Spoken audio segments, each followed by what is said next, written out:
All right, perfectly fine. We're not going to wait for anybody. Whoever come later will join us in the conversation. Now, before I switch to the presentation, I'm still here in the video. You can see me. Is there any person that want to ask any question, maybe related to what we have discussed before?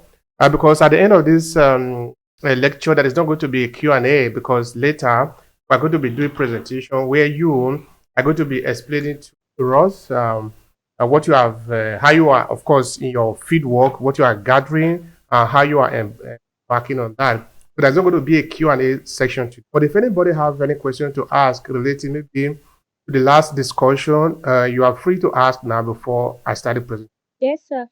Please go ahead and be fast. So what's the difference between primary audience and secondary audience? Ah, okay. In terms of storytelling, I want to believe, right? Yes, sir.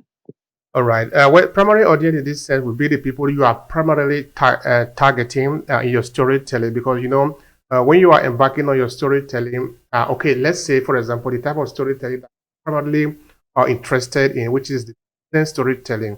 It's not the cock and bull type of storytelling. All of us, we are used to story, when we were much younger in the evening, usually go to meet your first story and all of that.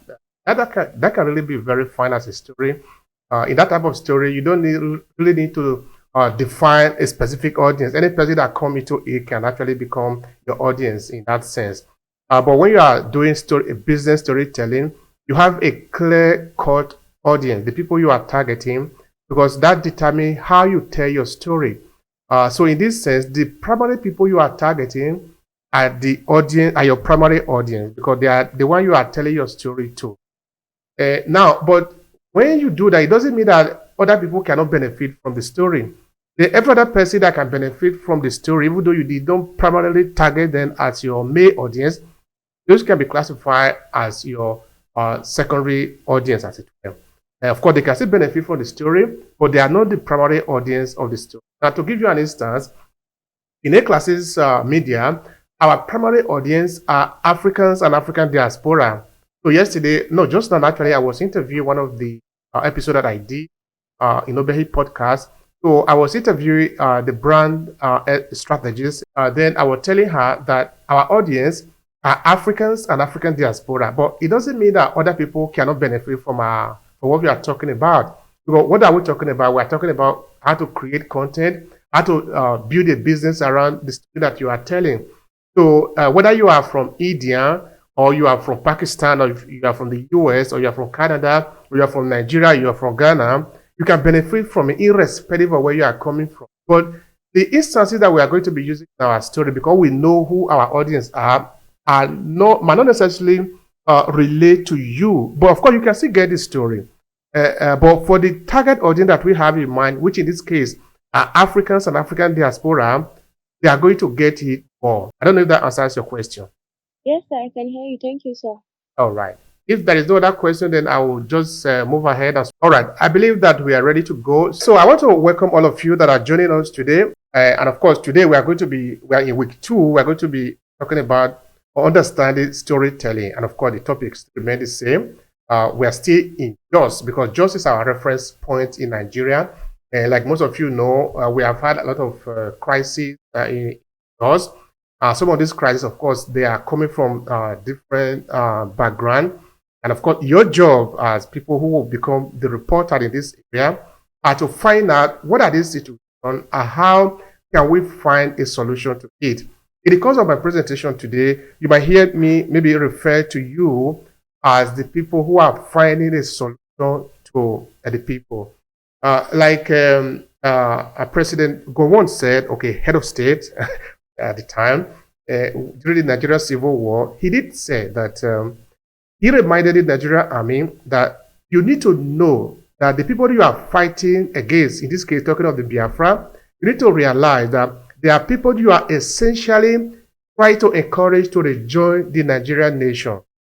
I want you to pay attention to that. That is very, very important. So go on, order the Nigerian army to realize that they are fighting their brothers who they want to bring back to the nation.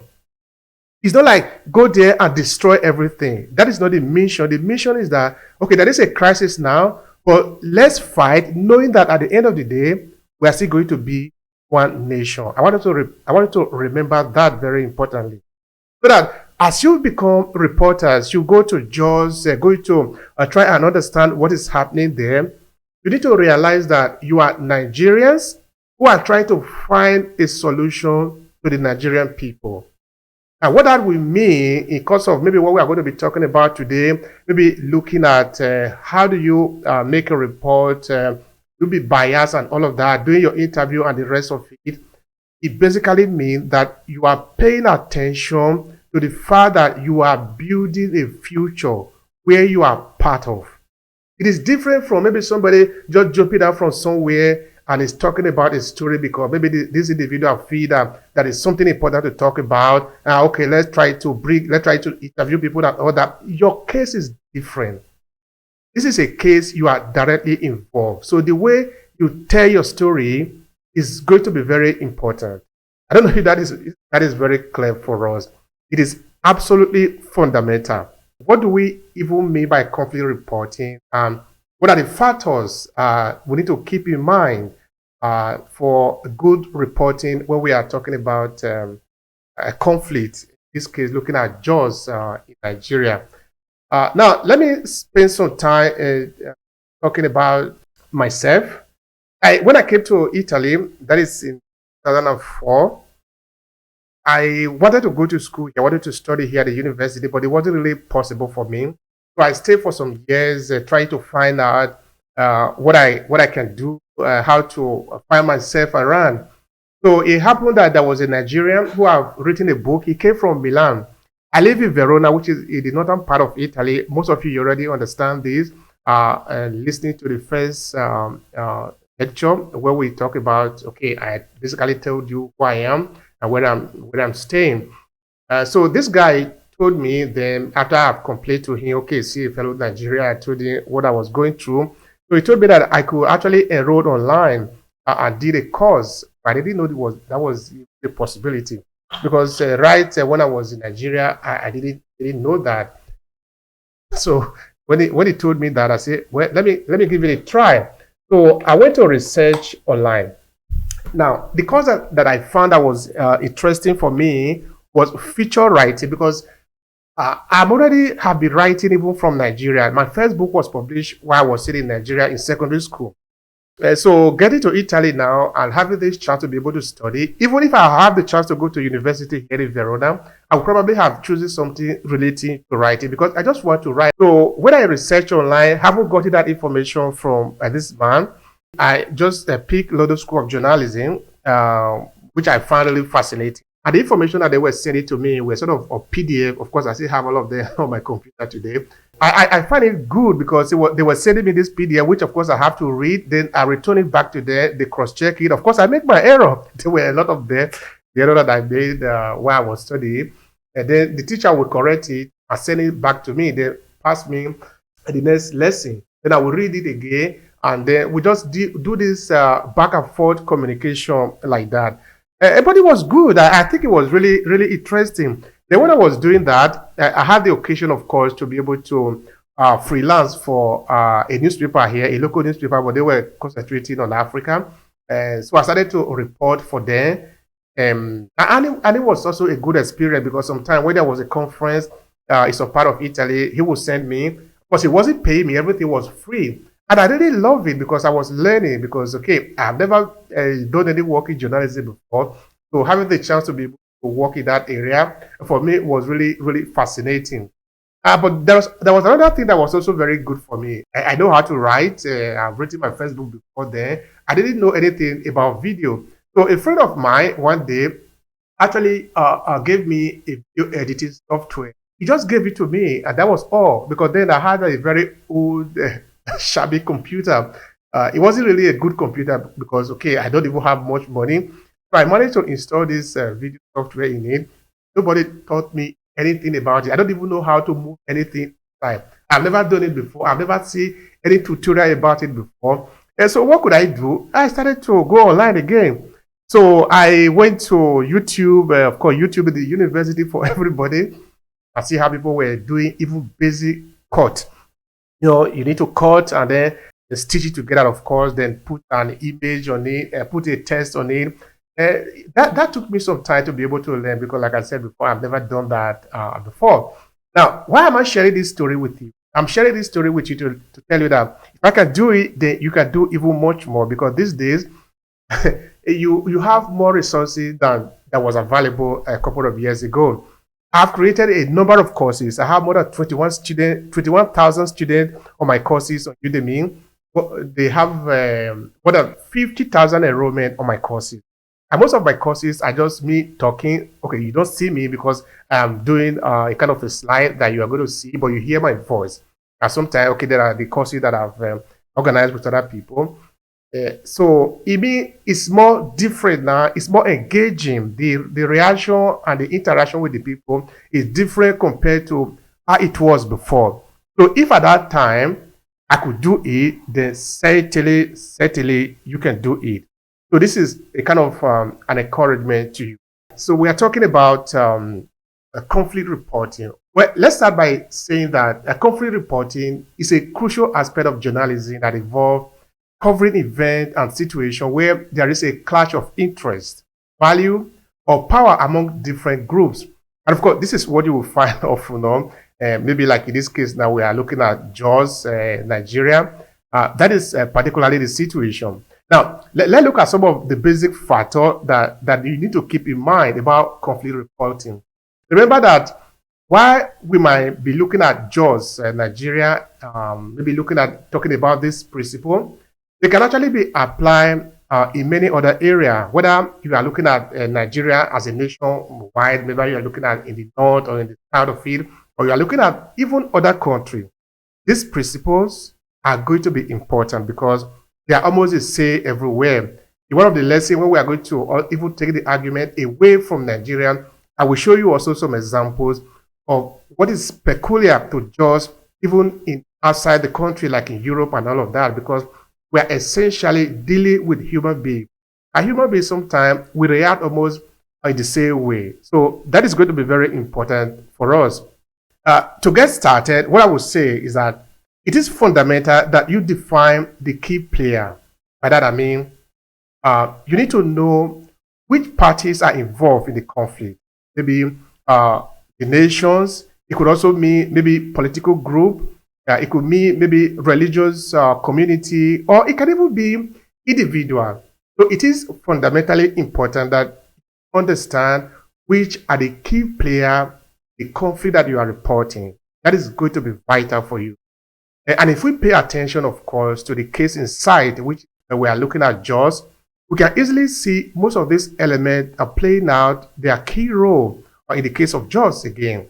Whether you are looking at politics, religion, ethnic groups and community that are maybe tied to religions, or maybe some individual decided to exert authority, all these are often in play. So you are there in Jos, so you perfectly understand what we are talking about here. As we shall, of course, explain later, because by the end of this session, we'll have time to be able to share with us what are your engagement with the people, what are you getting into, maybe to talk to people, to do interview, to gather information. All that are going to be very important, of course, to help us move forward. Then at that point, of course, you will need to understand the root cause of the conflict. That is fundamentally important because you're not just there to make reports and to just talk. You are essentially there to help people understand what is going on. Now, are we talking about politically motivated conflict? Is it social? I mean, like, is it a social issue? Is it economic?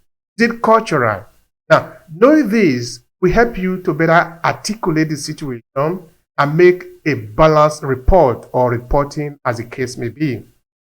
And remember that you are going to tell the story or use story to help people understand the conflict or diffuse the tension. You see, you must know why you are there. You are not just there to entertain people. You are there because this is your country, this is your nation. And of course, sometimes it might happen that maybe some of you go out of Nigeria to work maybe for the United Nations, in another part of Africa or another part of the world. When you are there, you have the end goal already attached. You are not there for the purpose of just reporting. You are there because you are seeking a solution.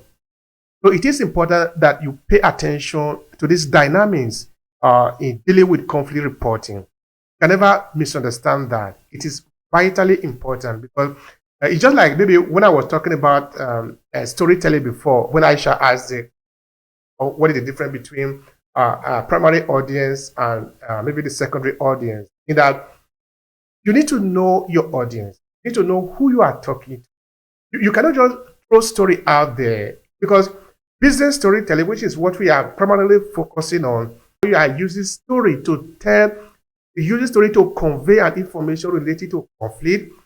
You are not just going to test you. You are going to know what is the aim, what is the purpose of you telling this story. What do you want to achieve by that? You need to first of all understand that before you tell story. Otherwise, your story is not going to land in the objective that you want to achieve at the end of the day.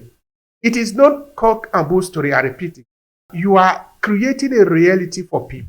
Many people do not have the same capability that you have. If you understand the basis of storytelling, many people will never have that kind of power. It's power. Because storytelling has been used since the dawn of time, even before the dawn of time. I remember that during the introduction of this class, I did make mention of our ancestors living their life in the savannas or in African forests, where there was no house, no building, no environment, no society, no government, no army, no economy, but they were organizing themselves. Since those days, talking of several thousands of years ago, storytelling is playing a vital role in our life. So it is just natural for you to be able to learn how to use this power. And in this case, we are looking at how to use it in resolving conflict. When you are doing conflict reporting, it's important that you know how to leverage the power of storytelling in reporting. You need to know who the audience are. You need to know what is the issue. And of course, to do that, to do research. Did I make mention of that? Of course, you need to do research. It is important that you do a research to be able to understand what is really going on. Because sometimes the information that you might be seeing out there might not really be as clear as it is. It might not be as simple as it is. So you need to do the digging. You need to find out for yourself. So to understand what is going on, because you are not just the average Joe out there. You are not just the average individual out there. You are a reporter. You are a journalist. You are somebody who helps people to make sense of what has happened or what can possibly happen. Because sometimes you also talk about what can happen in the future. That means that you are a powerful individual because you are able to control how people behave or how they will behave. Now, in the case of Joe, for example, and maybe you are asking, where can I get data? Well, I want to remind you that there is no lack of data. There are a lot of reports out there on the internet that you can actually tap into. In the case, for example, you understand that there will be a lot of publication that you can use. Just now I was reading the early warning and response design support by USAID. You can find this report on usaid.gov. They're talking about conflict in West Africa, and in this case, they're looking at JOS. And they carry out a lot of research to assess what is the situation in JOS. And it was designed as a tool for assessing the cause. What is the cause? What is actually going on there? So that the people, we can help the people understand and identify what is actually happening.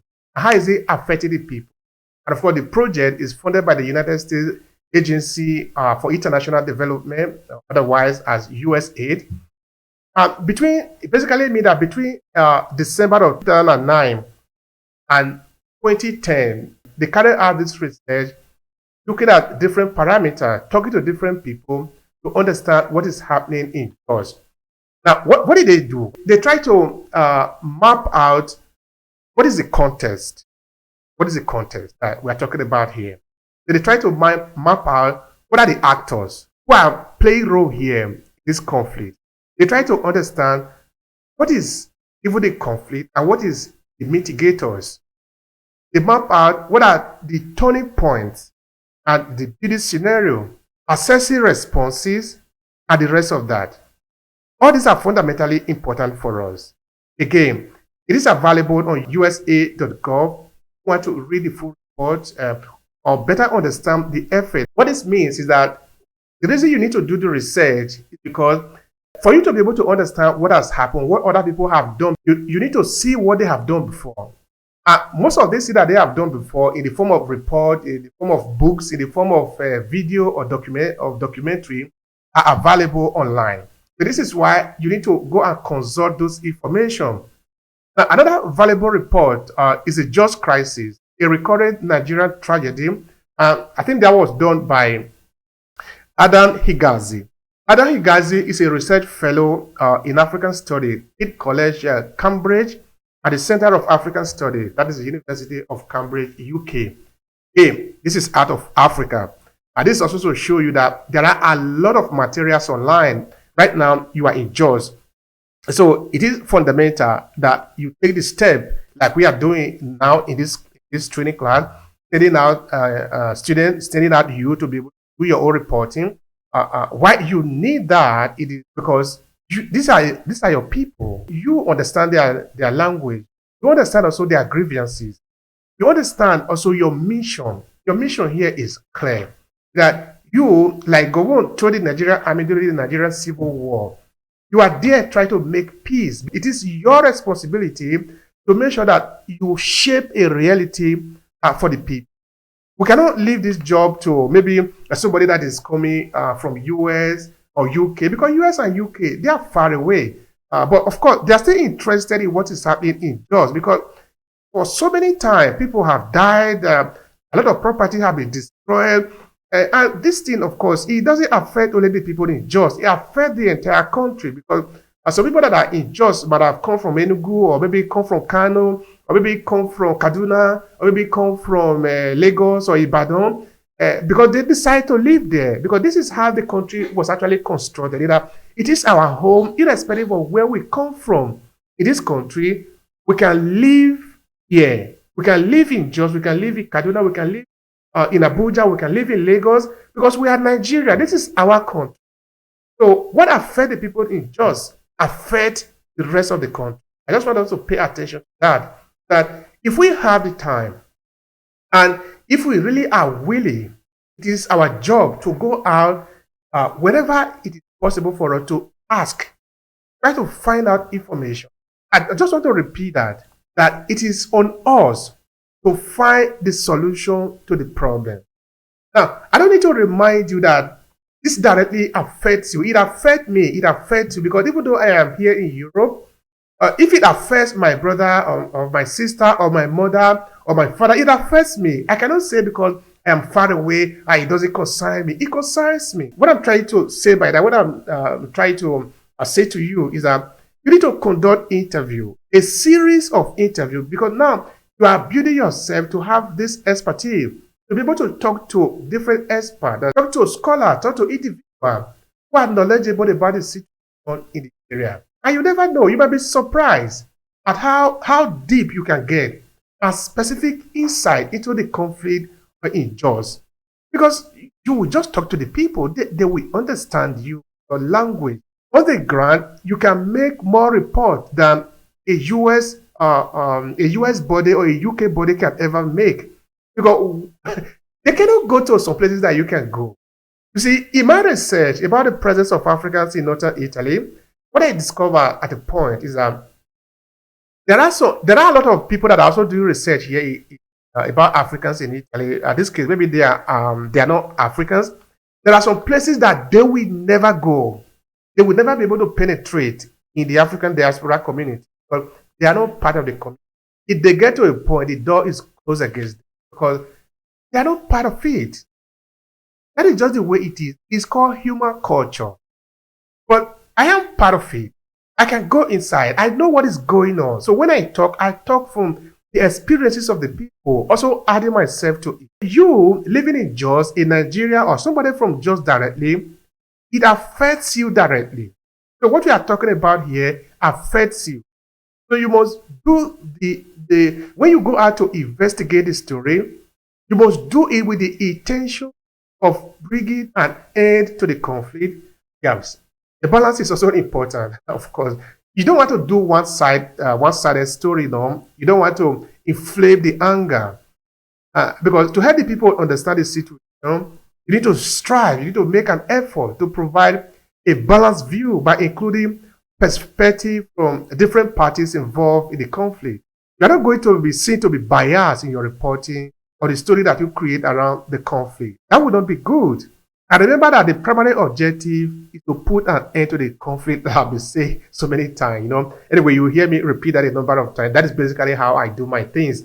At the beginning of every lecture, I establish a few concepts, then I repeat it a number of times. This way, you will never miss it. So it is important that you remember that you are looking for a amongst Nigeria. And that is something that you cannot ignore. You cannot ignore it. That is the way I think that Nigeria can make progress. We can move on as a country. Now, talking of living in peace and making progress as one Nigeria, let me share a small story with you. This is a couple of years ago. By then, I interviewed the then Nigerian ambassador to Italy. His name is Ambassador Eric Toyin Awurabi. Ambassador Eric Toyin Awurabi was on his visit to Verona, which is the northern Italian city where I live. So during our conversation, I spoke to the ambassador, asking him why Nigerians were finding it difficult to concentrate on solving their real problem. And he said something to the effect that we are always running, of course, running in the crisis. This is happening. If it is not happening in Jos, it's happening in Kaduna. If it's not happening in Kaduna, it's happening in Lagos. If it's not happening in Lagos, it's happening in Niger Delta. If it's not happening there, it's happening in another state. See, all this affect us. It's not allowing us to concentrate. And for us to make headway in this country, we need to concentrate. See, it requires a lot of trust on ourselves, not only on other people. This is why it is important that we understand whether these conflicts are based on religion. Try to understand the root cause. Are they ethnic conflict? Are they politically motivated? See, and by shaping a great narrative, I want to repeat that again. We'll have a separate lesson on shaping narrative. We'll come back to that. It is important that we take time to be able to help people understand what is the sense out of what is happening. Sometimes people will say, what is the sense out of the madness? So it is important that we learn how to do that. It is our job to create a balance in our reporting, story that we are telling, and the reporting that we are making. But it is fundamental for your overall objective. If you listen to what I was saying before in the beginning of this training, that was first week, I did make mention of it, I referred to it a while ago, that in our time of the ancestors, they were fighting with dangerous animals in the forest. Even among them, sometimes there were some challenges. So as they begin to build up their society, there was a lot of chaos.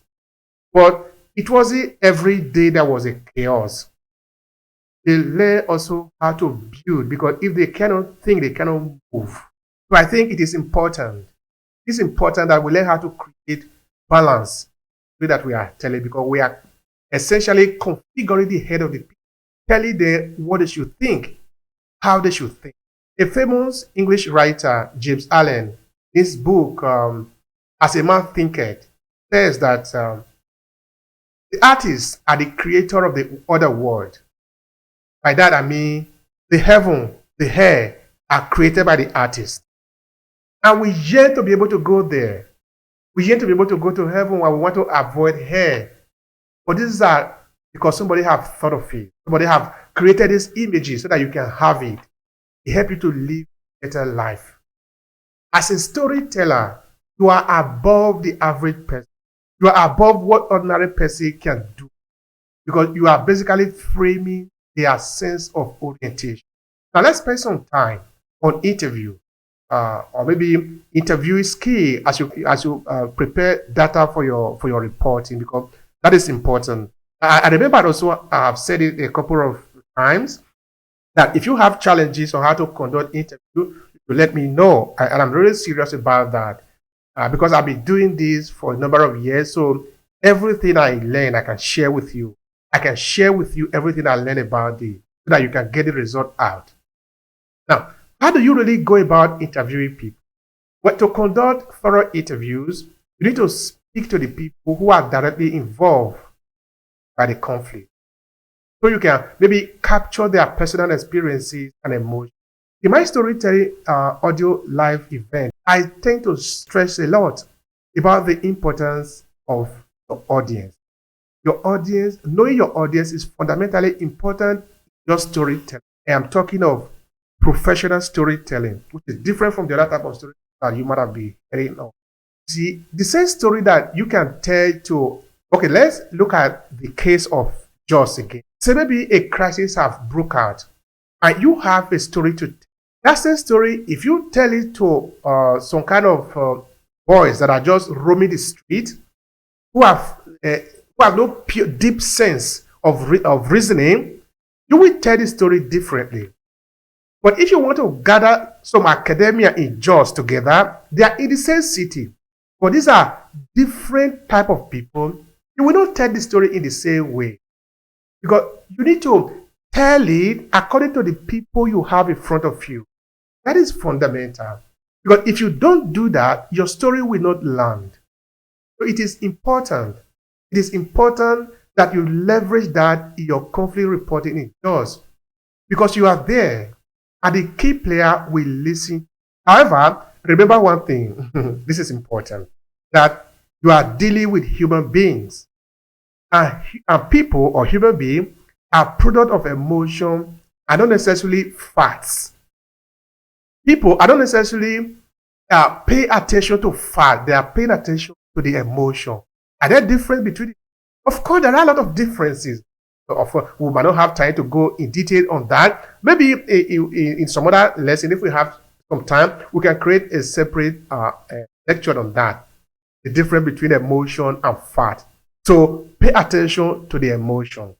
So that when the people talk to you emotionally, you need to look for the facts, because you are not just ordinary person. You are a reporter. You are creating a reality for the people. So as a reporter or a storyteller, you need to consider verify the information you are giving.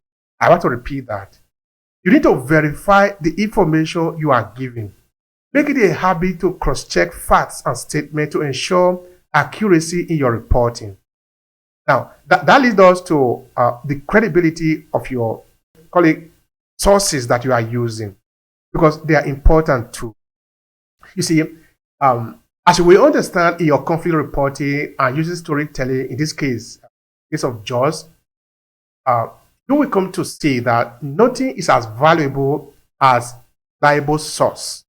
So you need to learn to use credible and verified information from official sources, from experts, and from eyewitness account. People who say, I was there, this is what I saw. You know, when the person says, this is what I saw, the person is not able to go in detail to explain the intricacies of that thing which he or she have seen. It is up to you to make sense of that again. But you are basing it based on the eyewitness report. It is a powerful element of journalism. This will make your reporting trustworthy to your audience and make you a good reporter. It is important that you do that. And again, I think I did make mention of checking your information. I want to repeat that again. I did say it that I'm doing the repetition on purpose. So make sure you double check the information you are given. Verify the accuracy of claims and statements before reporting. That will put you on a safer side.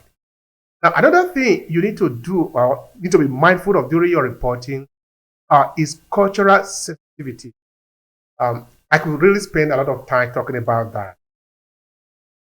By the time you do this reporting, particularly in the situation of Jaws and Nigeria, you will soon want to understand that there are different cultural backgrounds and dynamics involved in the conflict, because it is paramount, it is essential. You are dealing with conflict, which often sometimes lead to the loss of lives and property. And people are often looking for who to blame. So if you are not careful in your report, you could end up generating more conflict. So you need to be mindful of what you are doing. When somebody dies, that person that dies belongs to a family. So that family that have lost an individual need good story. By good story, meaning need story that can appease to them. If you don't do that, then it's going to lead to a lot of trouble. Now, that family might need a revenge because they have lost somebody, and they want some another person to pay for it. So if you are not careful how you do your reporting, you could end up creating more conflict. And that is not going to be very good because remember who you are. Like Ambassador Awurabi has said, we can only make progress in this country if we can have the time to sit and reflect. So what you are essentially doing to the people of Jos is to help them make sense of what has happened, is to have peace so that they can live all the diversity, with all the religions, with all the different people that are living together in the same small space, and they can make progress. So you need to look for a way to tell your story, be culturally sensitive, so that you are respecting the culture. If you do this, the people will pay attention. Conflict reporting is not the easiest thing. It's not about gossip. It's not about paparazzi. It's not about what is the latest news. You are talking about life and death. I want you to pay attention to that. If you are culturally sensitive in your story, it will help you to navigate the complexity, diverse cultural context, and of course, ultimately contribute to more authentic, balanced, and respectful storytelling. The people need that from you as a minimum. And by that, of course, I'm saying that you should tell story to respect the local custom. Know what is culturally sensitive to them so you can build trust with the community. Because without the trust, the community, you cannot go very far.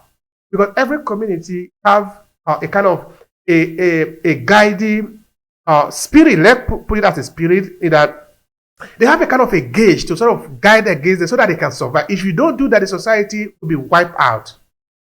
But these people, these are people who sort of are the custodian of the society. You need to go to Kano, you meet the emir. You need to go to Benin, you meet the Oba. You cannot just ignore this. These are part of the culture of the people. The people of Benin City, the people of Edo State, where I'm coming from, I can tell you have an absolute respect for the Oba. So you cannot come, whether you are coming from the US or coming from England or coming from Abuja, and do something with the people of Benin without respecting the Oba of Benin. It's not that the Oba of Benin as a human being, as an individual, is going to be able to fight you. But when the Oba speaks, the people will listen.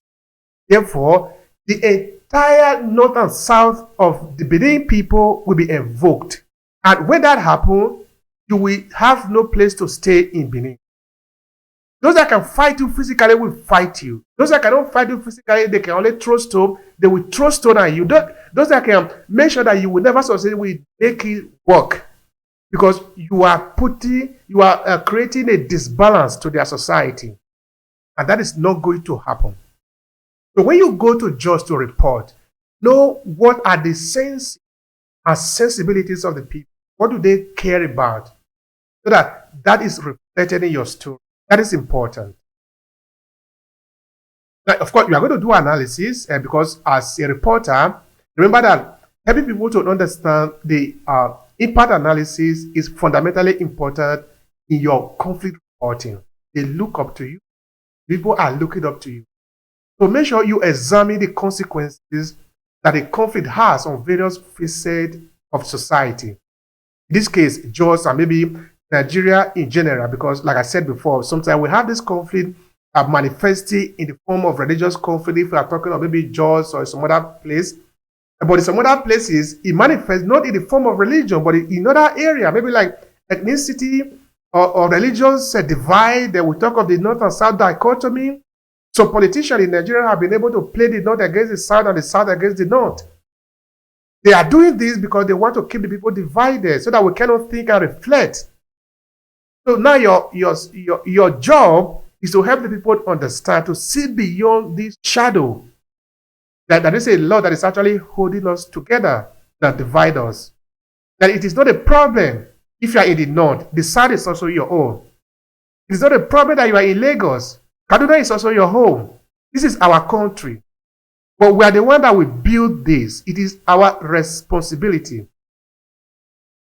Because if we refuse to take care of Jos, very soon the Lagos will spill over to Lagos. It will reach Kaduna. The people in Benin will not be able to have peace. It will soon reach Enugu. And Abuja will be troubled. Because this is one country. We are all connected. That is why we need to do a proper and good analysis of what is happening as storyteller or as reporters who are using storytelling. And by scrutinizing the effect on the individual, your reporting should shed light on human story. Have I made mention of the fact that we should concentrate on the human story, on the story of the people? I mean, those who lose their life, those who lose their children yesterday, they are human beings. That is painful to them. How do you tell the story to reconcile? So as you go out, some of you will share with us just now. We are going to explain how you capture this struggle, this resilience, and the day-to-day challenges that people are facing as a result of the conflict. You cannot just let that go by because you are talking about the human story. And this might include not only the immediate physical and emotional toll, but also the social dynamics such as displacements and disrupted community structure. The economic implications should also be explored, detailing how businesses, livelihood, and overall economic stability are affected by the conflict. This is on you as a storyteller, as a reporter, to help the people understand. Why, you may ask? Well, it is by offering a comprehensive view of these repercussions that your audience can gain a nuanced understanding. By that I mean the understanding of the human and economic dimension of the conflict. Now, let me repeat that. An in-depth analysis should extend beyond the immediate aftermath of the conflict. Also, consider the long-term effect of the conflict, like 2 years from now, 5 years from now, 10 years from now, 50 years from now. What is going to be the consequences of this conflict? I remember what James Allen said. You are the builder of the other world. You are more than just somebody who is walking along the street. Because the person walking along the street do not care. But you care because you are building the society. Do I need to remind you again that you are the peacemaker? You are the one who are shaping the Nigerian narrative. I repeat again, we will come back to that narrative. But as storyteller, as people who are using story to explore the conflict in Jos, you are essentially helping to make sense out of it. And by exploring how the conflict might shape the future, you can provide insight into the potential lasting impact on society, politics, and even the economic structure. Now, this could maybe involve investigating the possibility of post-conflict reconstruction, maybe examining how community might rebuild, and maybe evaluating the prospect for sustained peace. How should we live together? What should we do? May I remind us that at the end of the Nigerian Civil War, for one, of course, apart from the famous speech that no victor, no vanquish, which are, of course, one of the things that he is remembered for, he also initiated a kind of some initiative. I think the 3R program to reconstruct Nigeria, because he did say in the beginning, and of course, that is the truth, that the Nigerian army were essentially fighting a section of the country that would be encouraged to come back to the same country. That is what eventually happened. We are Nigerians. That is who we are. Sometimes we can fight, sometimes we can make trouble. But overall, we are one people.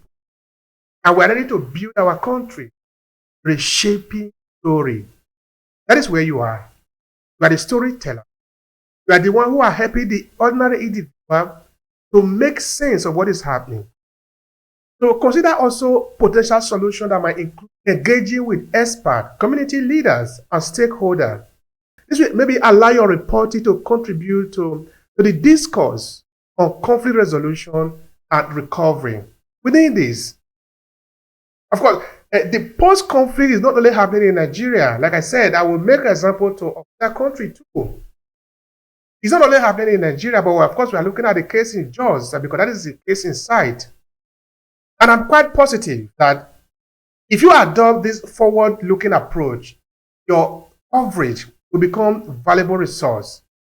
And not only for understanding the current situation, but also for envisioning a path towards a more stable and harmonious future. And talking of the future, it is important that you stay informed. By that I mean, you really understand what is going on. So let's take some time to talk more about that. Staying informed is a fundamental commitment for your covering conflict, reporting on conflict, as we are talking about Jos. But that essentially means you need to embrace a continuous and a thorough engagement with the evolving dynamics of the situation. What you know today might not be all. You don't need to pretend that just because the woman at the angle talked to you about the event in the Jos, that means that is all. No, that is not all. It's a transforming event. A lot of things have happened before that have led to this particular one that is happening right now.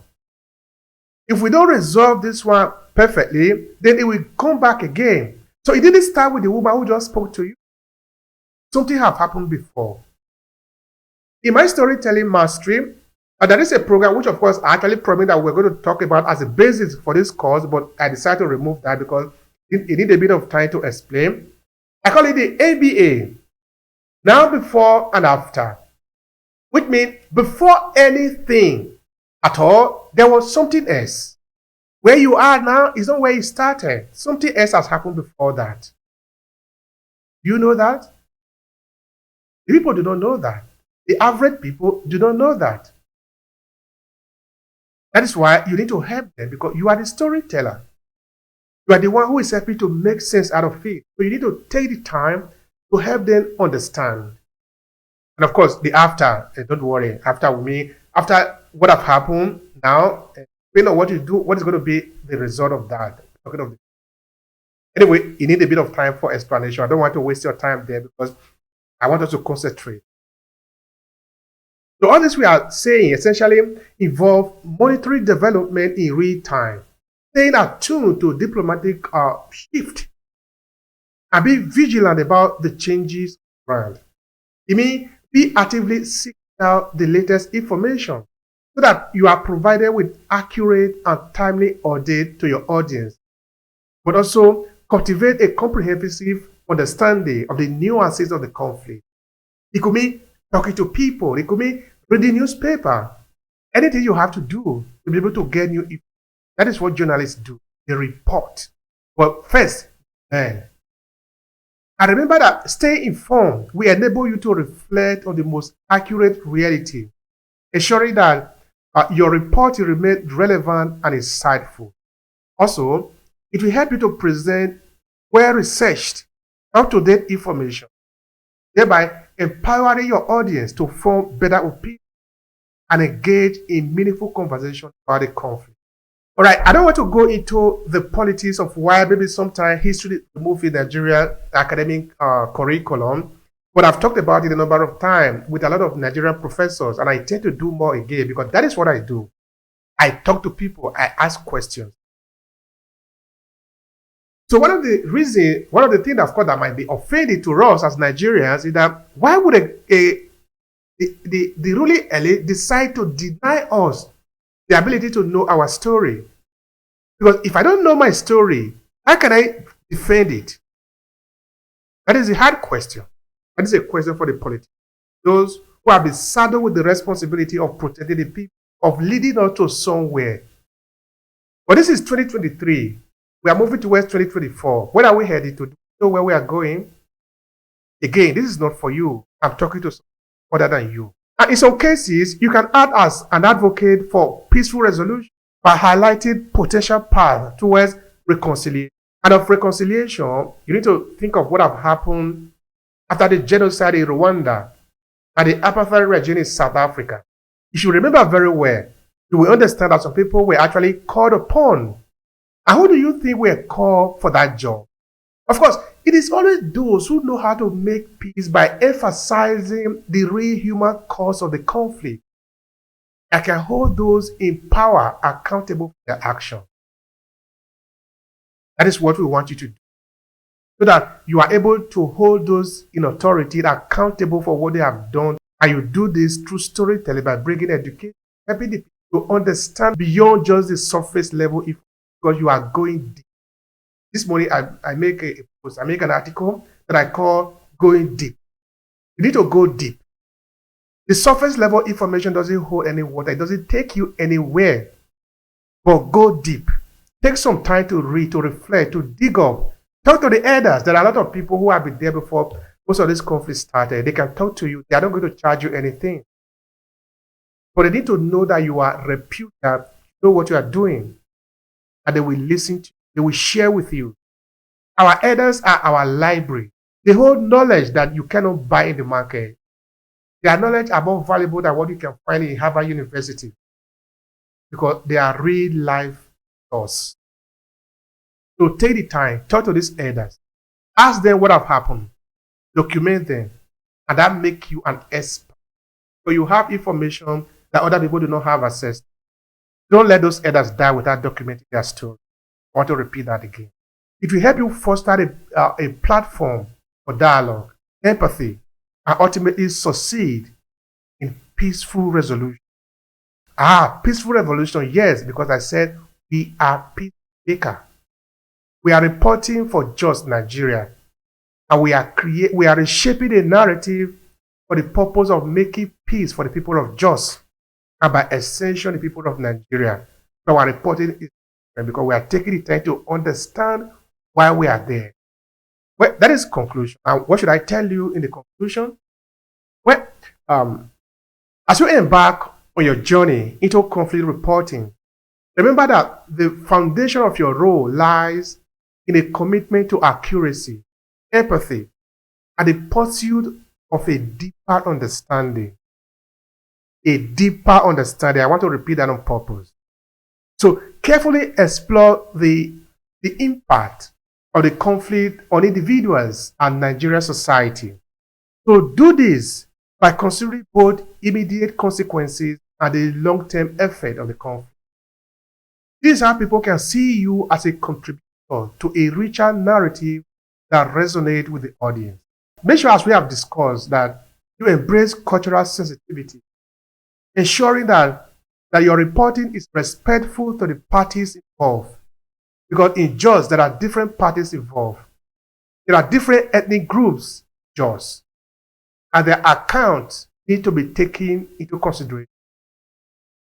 And to foster trust with the communities that you are covering, you need to make sure that you are inclusive in your work. Don't discriminate. Don't say, well, I was born in this land. The people that were involved are coming from Kaduna, coming from Lagos. Therefore, I'm going to be biased about them. No, you don't do that. You are more than that. You are a storyteller. You are the one who makes peace for this country. You want this country to progress. Like Ambassador Awurabi has said, we need to have the time to reflect so that we can move forward. I'm going to think of you are even young. You are younger than Nigeria. The future belongs to you. Make sure you tell the kind of story that you'll be proud of when you become old. But this is your country. This is your reality. There is no other country than the one you currently have. That is what we are going to take for today.